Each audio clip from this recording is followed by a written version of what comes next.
Un niño que estaba a punto de perder su fe en la Navidad y en Papá Noel, tiene una grandiosa aventura en un tren que lo llevaría al Polo Norte y que le hará reconsiderar aquella postura. Hoy lo cuento resumido, el Expreso Polar. Esta es la historia de un niño de 8 años de edad, que a vísperas de Navidad, se quedó acostado en su cama esperando el sonido de los cascabeles del trineo de Papá Noel, pero estos nunca sonaban. Este niño, al que llamaremos el niño incrédulo, ya estaba perdiendo las esperanzas sobre la existencia de Papá Noel, y le decía a su hermana que no estaba seguro de que en verdad exista, porque sería imposible que pueda entregar tantos regalos a tantas casas en una sola noche. Pero sus padres insistían en que sí existía, y solo llegaría si se quedaba dormida. Y al ellos ir a la habitación del niño, este se hace el dormido, y ellos temen que esté perdiendo la magia de la Navidad, ya que antes se quedaba despierto hasta muy tarde esperando a Papá Noel. Y cuando este niño se quedó pensando sobre aquellas palabras del fin de la magia, despierta casi a las 12 de la noche y escucha un sonido muy fuerte y unas luces que pasaban sus ventanas. Este muy desconcertado sale de su casa y encuentra un gigantesco tren en donde aparece el boletero, que le indica que ese es el expreso polar que lo llevaría al Polo Norte. Aquel señor le indica al niño que tiene un registro en donde informa que sabe que dejó de creer en la Navidad y que ya ni le enviaba cartas a Papá Noel. Aquel niño algo desorientado, se niega a subir a ese tren, y entonces el expreso polar continúa su camino. Pero luego, el niño se decide en subir, y es llevado por el boletero al vagón en donde había muchos más niños. Allí encuentra a una niña que parecía se encontraba bajo los efectos de sustancias ilícitas, a la que llamaremos la niña adicta. Y también conoce a un niño medio insoportable que no dejaba de hablar, al que llamaremos el mocoso hablador. El boletero le dice que por favor le entregue su boleto de viaje, y el niño incrédulo se siente asombrado al encontrarlo mágicamente en su bolsillo. En ese no, en el otro. Y el boletero empieza a grabar unas iniciales en el boleto, y luego se lo devuelve. Cuando el tren hizo una parada en el barrio pobre de la ciudad, observan por la ventana que recogían a otro niño, al que llamaremos el niño triste, pero este también duda en subir, y el tren sigue su camino. Pero luego el niño triste empieza a correr para poder subir, pero se le dificulta un poco, y entonces, el niño incrédulo toma el freno de emergencia y hace detener el tren. El niño triste sube, pero se queda en otro de los vagones. En ese momento, el boletero llega con un montón de meseros y chefs, que empiezan a bailar, cantar y hacer volar las tazas para servirles chocolate caliente a los niños. La niña adicta se separa una taza de chocolate, y cuando los pintorescos meseros se van, ella intenta llevar aquella taza al niño triste. Pero en ese momento, llega el boletero y este la ayuda a cambiar de vagón y llevarle la taza a aquel niño. Y al ellos ir, el niño incrédulo encuentra en su asiento el boleto sin perforar de la niña adicta, e innecesariamente va para entregárselo. Cuando estaba a punto de pasar al otro vagón, por el fuerte viento, el boleto se le escapa de las manos y se va volando por los aires y cae en la nieve perdiéndolo definitivamente. O eso creíamos, porque ocurre una muy improbable y muy afortunada serie de sucesos, que hace que aquel boleto vuelva nuevamente a los vagones del tren. Y cuando el boletero y la niña adicta vuelven, el boletero intenta perforar su boleto, pero al no encontrarlo, el niño incrédulo les confiesa de su acto con poco raciocinio que causó la pérdida del boleto, e intentó darle el suyo. Pero el boletero muy eufóricamente dice que los boletos son únicos e intransferibles y se lleva a la niña, para según el niño hablador, tirarla del tren incluso estando en movimiento. Entonces, el incrédulo va para volver a jalar el freno de emergencia, pero se da cuenta que el boleto estaba allí frente a sus ojos. Entonces rápidamente va hacia el otro vagón para intentar alcanzarlos, pero estos habían subido al techo del tren, y el incrédulo se aventura a perseguirlos.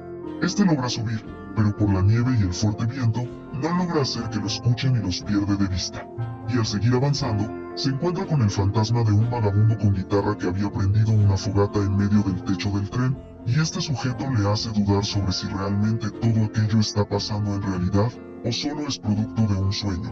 Impulsado por esa duda, el niño incrédulo empieza a hacer muchas cosas para despertar, pero no tiene éxito. Aquel fantasma se acerca y le dice que le ayudará a encontrar a la niña adicta que estaba buscando, antes de llegar al túnel que solo deja un espacio de 2 centímetros entre el techo del túnel y el techo del expreso polar. Entonces, rápidamente van por los vagones de aquel tren, y justo antes de llegar al túnel, el niño incrédulo saltó al vagón de carbón y el fantasma desaparece entre la nieve. Y al llegar, el incrédulo encuentra a la adicta a cargo de la conducción del tren, porque dijo que los ingenieros estaban intentando arreglar la bombilla de luz. Y luego, reciben su aviso de frenar el tren porque se toparon con una muy gran manada de renos en el camino. El boletero se desquicia un poco, porque dice que nunca llegaron tarde y no podían hacerlo ahora, ya que si no llegaban a tiempo no tendría Navidad. Pero afortunadamente, gracias a los gritos desesperados de uno de los ingenieros cuando le jalaban las barbas, logra hacer que todos aquellos renos despejen el camino. Pero ahora surgía otro problema. El seguro del acelerador se había desprendido, y aquel tren iba a toda velocidad justo cuando pasaban por las vías que decían bajar la velocidad ya que se dirigían a la pendiente más pronunciada del mundo, y aquellos niños junto al boletero, aún se encontraban al frente del tren. Era como estar en una montaña rusa sin seguro, pero con la seguridad de poder perder tu vida. Y además, una capa de hielo cubrió las vías, y aquel tren empezó a patinar. La niña adicta estaba a punto de caerse, pero es ayudado por el boletero, y el boletero ayudado por el incrédulo, y el incrédulo ayudado secretamente por el fantasma vagabundo que volvió a desaparecer entre la nieve. Los ingenieros logran detener el tren, pero el problema se hacía aún más grande porque el hielo empezaba a romperse, así que intentaron adentrarse nuevamente en las vías y con un poco de dificultad y precisión logran hacerlo. Y la adicta logra recibir su boleto, por lo que el boletero se lo perfora grabándole iniciales.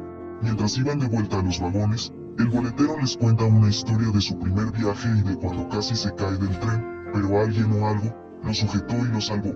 El niño incrédulo le pregunta si es que logró verlo, pero este le dice que no, que algunas veces el ver es creer, y otras veces, las cosas más reales del mundo son las que no podemos ver. Cuando llegaron al vagón en donde se encontraban los juguetes perdidos y olvidados que serían llevados a ser reparados, el niño incrédulo se quedó atrás, y una marioneta de Ebenezer Scrooge manejada por el fantasma vagabundo, le decía que era un niño Scrooge como él. Que este solo piensa que el Polo Norte, Papá Noel y la Navidad son mentiras, y lo toma como un niño incrédulo. Este rápidamente sale de aquel vagón y llega a donde estaban los demás niños. Y luego de no escuchar al niño hablador, va con la niña adicta que se encontraba espiando al niño triste que cantaba muy triste y solitariamente en la parte trasera del tren. Ella se dio cuenta que aquel niño estaba perdiendo la magia de la Navidad, e intenta animarlo un poco y hacerle volver a creer. Y mientras admiraban la aurora boreal, llega el boletero y les muestra que ya estaban a punto de llegar al Polo Norte. Al llegar, se dan cuenta que no había nadie en las calles, a lo que el boletero les dice que todos se estaban reuniendo en la plaza del centro de la ciudad para presenciar a Papá Noel dar el primer regalo de Navidad.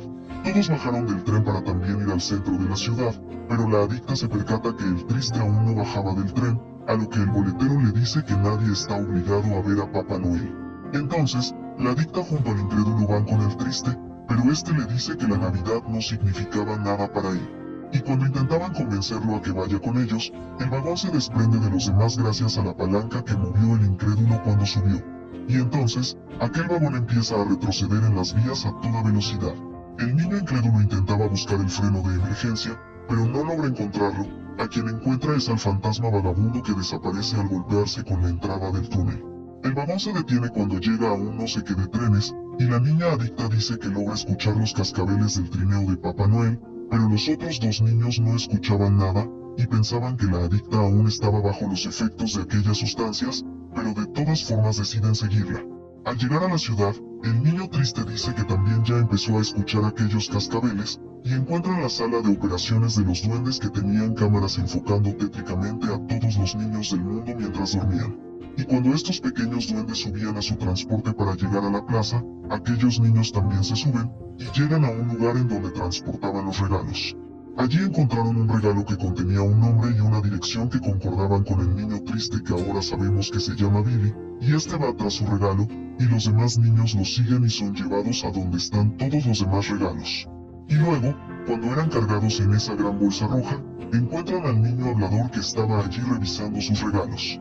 Y luego, son llevados a la plaza central en donde son descubiertos por unos duendes y entregados al boletero. Allí presencian la entrada de los renos voladores, y a unos duendes que tenían unos grandes cascabeles. Pero el incrédulo no podía oírlos, al contrario de los demás niños que sí podían hacerlo. Y además, también hizo su entrada Papá Noel, y todos podían verlo, menos el incrédulo.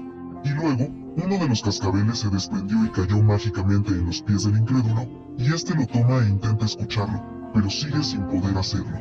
Y entonces, se da cuenta que no podía oírlo porque su magia en la Navidad estaba desapareciendo por su incredulidad, y hace que en el fondo de su corazón, acepte que sí creía en aquella magia.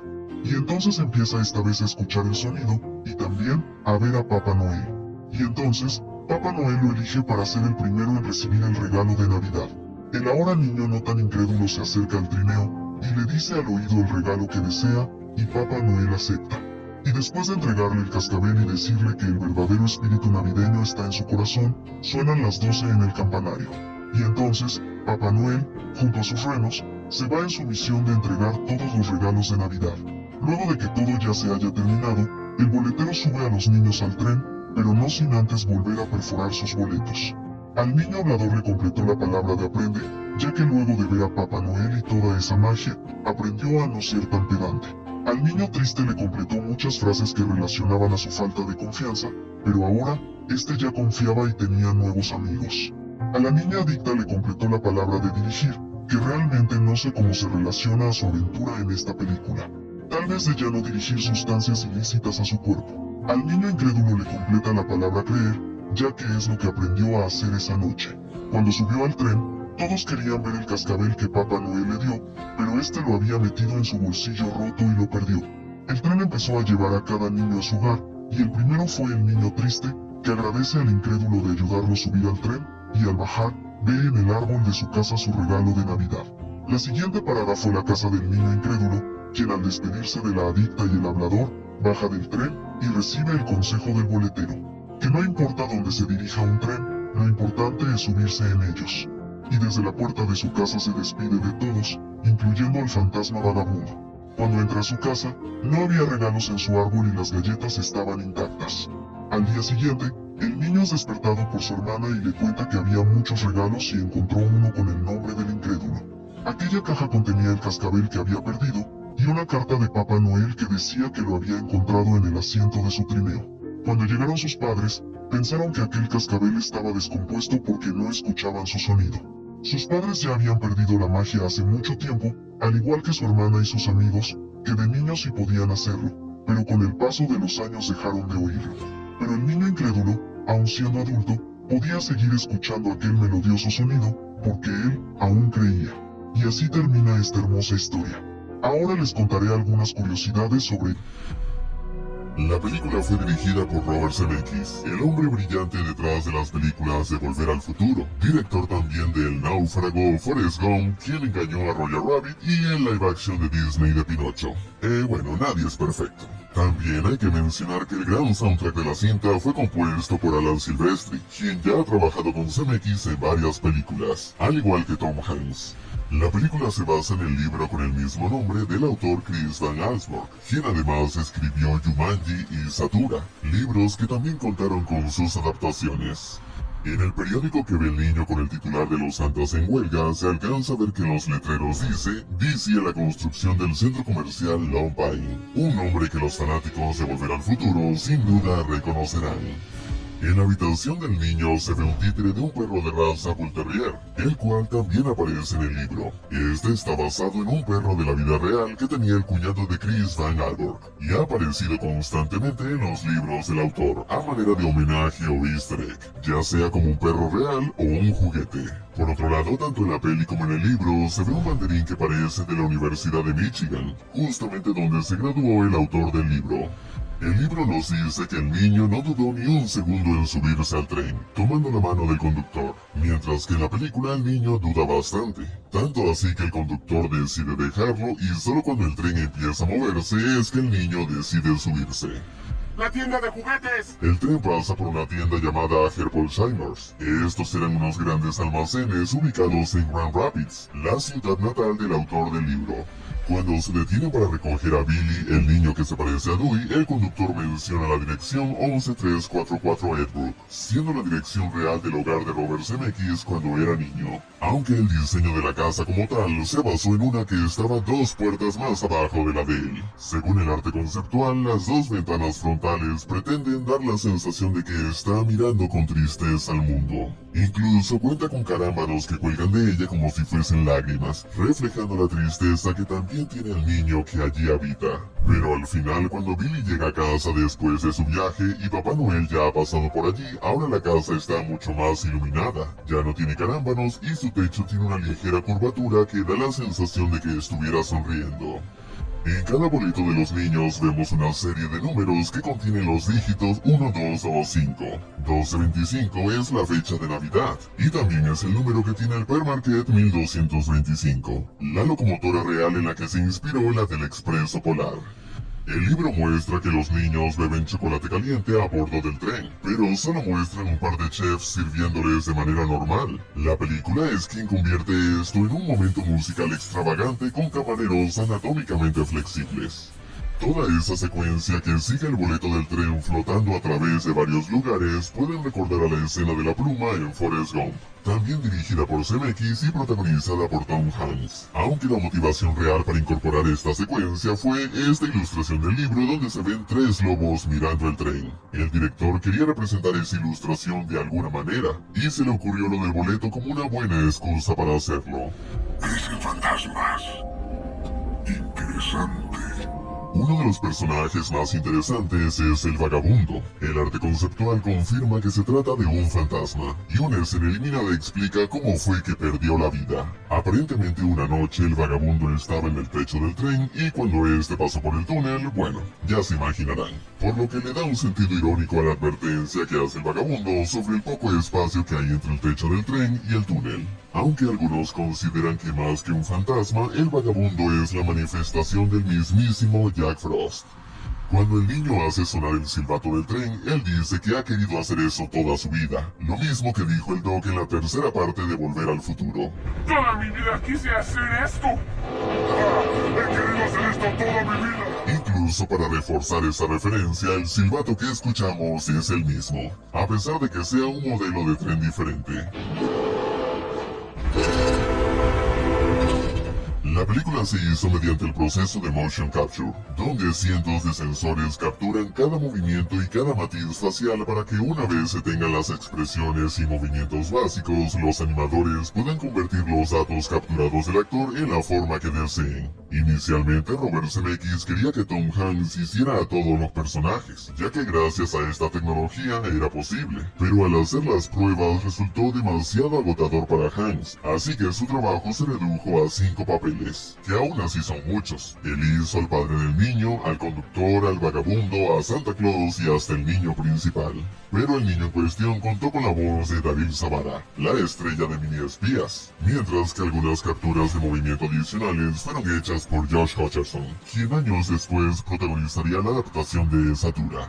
El presupuesto de la cinta estuvo cercano a los $170 millones, siendo la suma más grande para una película animada en ese momento. Fue realmente cara, y solo logró recaudar 286 millones. Este bajo rendimiento en taquilla se le atribuyó a que se estrenó unos días después de Los Increíbles, aunque irónicamente los de Warner no estaban preocupados por esa cinta, pues pensaron que a Los Increíbles no le iría tan bien. Esto influenciado por el hecho de que fue dirigida por Brad Bird, el mismo que dirigió para Warner la del Gigante de Hierro, la cual fue un fracaso taquillero para el estudio, por lo que creyeron que eso también le pasaría a Los Increíbles. Pero al final el Expreso Polar fue quien terminó opacada. Aún así hay que mencionar que a lo largo de los años ha tenido varios reestrenos con los que ha aumentado su recaudación total a 318 millones. Además de contar con diversas atracciones para aquellos que quieran vivir la magia del Expreso Polar. So we got it. Yo, we got it.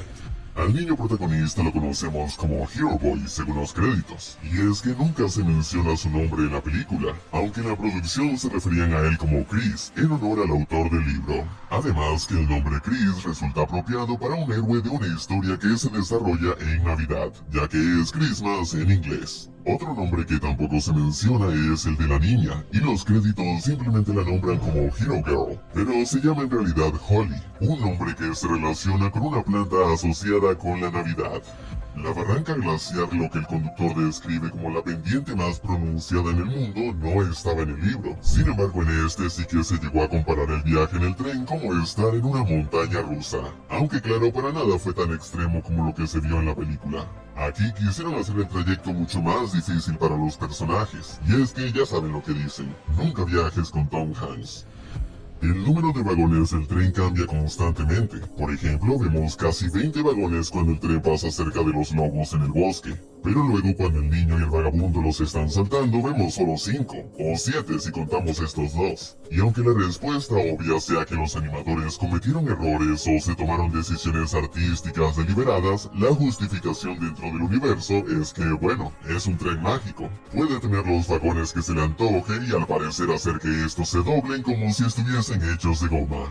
Cuando el niño pasa por el vagón de los juguetes desechados, se encuentra con un títere de Ebenezer Scrooge. Curiosamente, 5 años después, Robert Zemeckis dirigiría otra película con captura de movimiento con Scrooge como personaje principal. Además, entre los títeres vemos también uno de Pinocho, del que Robert Zemeckis dirigiría su live action 18 años después, y con Tom Hanks también. El conductor cuenta que el jefe, en vez de tirar los juguetes, se le ocurrió repararlos para que puedan ser regalados a otros niños. Y al final de la película notaremos que dicho plan funcionó, pues el títere aterrador con el que juega el niño es el mismo que vimos cerca de Scrooge. La película contó con su videojuego. Después de todo, era esa época donde se hacían videojuegos de cada película que salía. Y como solía ocurrir, la trama del juego era algo diferente a la versión cinematográfica. En este, el principal antagonista es nada menos que Ebenezer Scrooge, quien intenta evitar que los niños crean en Santa Claus robándole los boletos y tratando de impedir que lleguen al Polo Norte. Rodolfo, el famoso reno de la nariz roja, tiene una estatua en el Polo Norte. Se le puede ver por un instante justo cuando el tren se dirige al centro. En la sala de vigilancia, cuando uno de los elfos menciona a uno de los niños traviesos, dice que se llama Steven. Este niño se llama Steven. Esto es un guiño al amigo y mentor de Robert Zemeckis, Steven Spielberg. Además, se menciona que el niño es de Nueva Jersey, justo donde Spielberg creció. Dado que la película se ambienta o hace referencia a la década de los 50, quisieron incorporar elementos de la exploración espacial. Es por eso que la pijama del niño sabelotodo tiene un cohete. En cuanto al nombre de este pequeño insoportable, ni siquiera el arte conceptual revela cómo se llama, y los créditos simplemente lo mencionan como el sabelotodo. Se dice que en algún lugar se reveló que su nombre era Lenny, aunque otros afirman que se llama Ian. Sea como sea, lo que es seguro es que muchos hubieran querido que a este niño alguien lo lanzara del tren. En el libro, el niño héroe puede escuchar los cascabeles apenas llega al Polo Norte. Es en la película donde agregan esto de que no los puede escuchar, implicando que todavía existe cierta duda en él. Además, en el libro no consigue el cascabel hasta que se lo pide a Santa como regalo, mientras que en la película el cascabel se suelta y cae cerca del niño, para que él mismo pueda agitarlo y demostrar que ahora sí cree. Sí creo en él. El elfo cantante que vemos cerca del final se trata de un cameo de Steven Tyler, el líder y vocalista de la banda Aerosmith.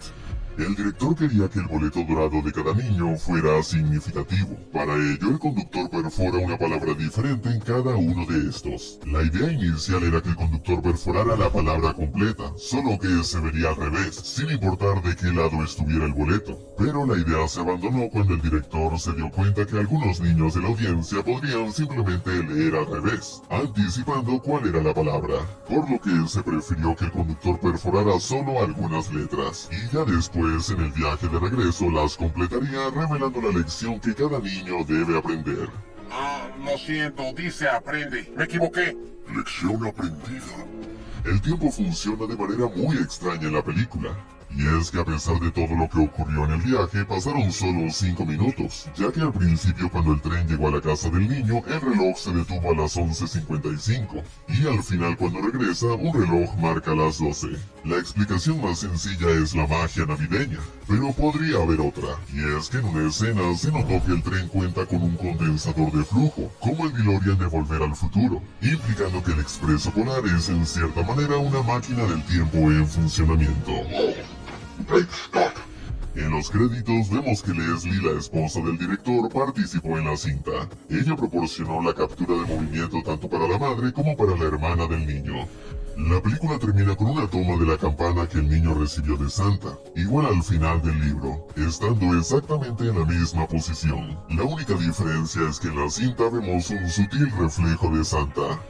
La película recibió críticas mixtas. Si bien se consideró visualmente impresionante por algunas escenas, la animación de los personajes resultó aterradora, cayendo en lo que se conoce como el Uncanny Valley, luciendo muy extraña con expresiones que se ven antinaturales. Además de eso, se consideró que su historia se alargaba de manera innecesaria, y es que el libro del que se basa tiene cerca de 30 páginas, puede leerse en menos de 10 minutos, de manera que la cinta tuvo que agregar personajes que no existían y situaciones que tampoco ocurrieron para extender su duración.